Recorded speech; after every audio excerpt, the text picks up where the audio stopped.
Atos capítulo 9. Enquanto isso, Saulo ainda respirava ameaças de morte contra os discípulos do Senhor. Dirigindo-se ao sumo sacerdote, pediu-lhe cartas para as sinagogas de Damasco, de maneira que, caso encontrasse ali homens ou mulheres que pertencessem ao caminho, pudesse levá-los presos para Jerusalém.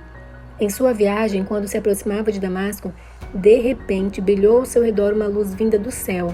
Ele caiu por terra e ouviu uma voz que lhe dizia: Saulo, Saulo, por que você me persegue? Saulo perguntou: Quem és tu, Senhor? Ele respondeu: Eu sou Jesus, a quem você persegue. Levante-se, entre na cidade. Alguém lhe dirá o que você deve fazer. Os homens que viajavam com Saulo pararam emudecidos, ouviam a voz, mas não viam ninguém. Saulo levantou-se do chão e, abrindo os olhos, não conseguia ver nada. E os homens o levaram pela mão até Damasco. Por 3 dias ele esteve cego, não comeu nem bebeu. Em Damasco havia um discípulo chamado Ananias. O Senhor o chamou numa visão. Ananias. Eis-me aqui, Senhor, respondeu ele. O Senhor lhe disse: Vá à casa de Judas, na rua chamada Direita, e pergunte por um homem de Tarso chamado Saulo. Ele está orando. Numa visão, viu um homem chamado Ananias chegar e impor-lhe as mãos para que voltasse a ver. Respondeu Ananias: Senhor, tenho ouvido muita coisa a respeito desse homem e de todo o mal que ele tem feito aos teus santos em Jerusalém. Ele chegou aqui com autorização dos chefes, dos sacerdotes, para prender todos os que invocam o teu nome. Mas o Senhor disse a Ananias: Vá, este homem é meu instrumento escolhido para levar o meu nome perante os gentios e seus reis, e perante o povo de Israel.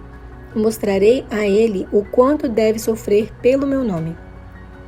Então Ananias foi, entrou na casa, pôs as mãos sobre Saulo e disse: Irmão Saulo, o Senhor Jesus, que lhe apareceu no caminho por onde você vinha, enviou-me para que você voltasse a ver e seja cheio do Espírito Santo.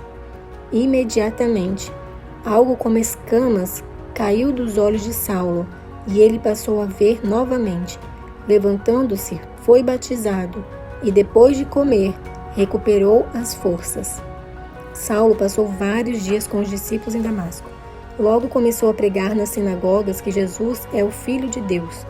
Todos os que o ouviam ficavam perplexos e perguntavam: Não é ele o homem que procurava destruir em Jerusalém aqueles que invocam este nome? E não veio para cá justamente para levá-los presos aos chefes dos sacerdotes?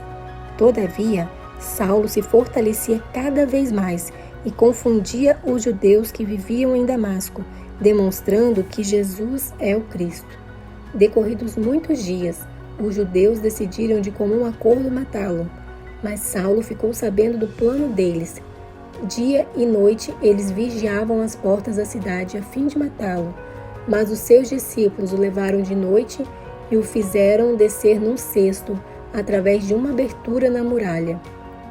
Quando chegou a Jerusalém, tentou reunir-se aos discípulos, mas todos estavam com medo dele, não acreditando que fosse realmente um discípulo.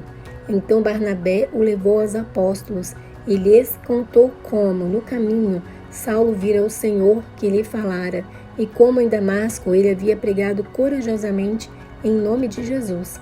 Assim, Saulo ficou com eles e andava com liberdade em Jerusalém, pregando corajosamente em nome do Senhor. Falava e discutia com os judeus de fala grega, mas estes tentavam matá-lo. Sabendo disso, os irmãos o levaram para Cesareia e o enviaram para Tarso. A igreja passava por um período de paz em toda a Judeia, Galiléia e Samaria. Ela se edificava e, encorajada pelo Espírito Santo, crescia em número, vivendo no temor do Senhor. Viajando por toda parte, Pedro foi visitar os santos que viviam em Lida. Ali encontrou um paralítico chamado Enéas, que estava acamado fazia 8 anos. Disse-lhe Pedro: Enéas, Jesus Cristo vai curá-lo. Levante-se e arrume a sua cama. Ele se levantou imediatamente. Todos que viviam em Lida e Sarona ouviram e se converteram ao Senhor. Em Jope havia uma discípula chamada Tábita, que em grego é Dorcas, que se dedicava a praticar boas obras e dar esmolas.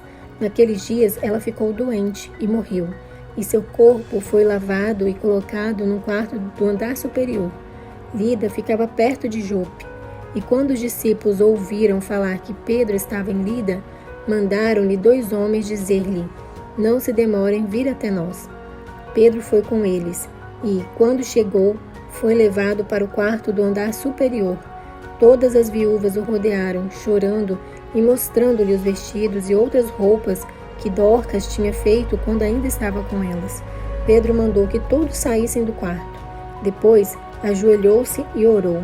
Voltando-se para a mulher morta, disse: Tábita, levante-se.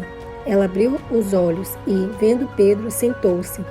Tomando-a pela mão, ajudou-a a pôr-se em pé. Então, chamando os santos e as viúvas, apresentou-a viva. Este fato se tornou conhecido em toda a cidade de Jope, e muitos creram no Senhor. Pedro ficou em Jope durante algum tempo, com um curtidor de couro chamado Simão.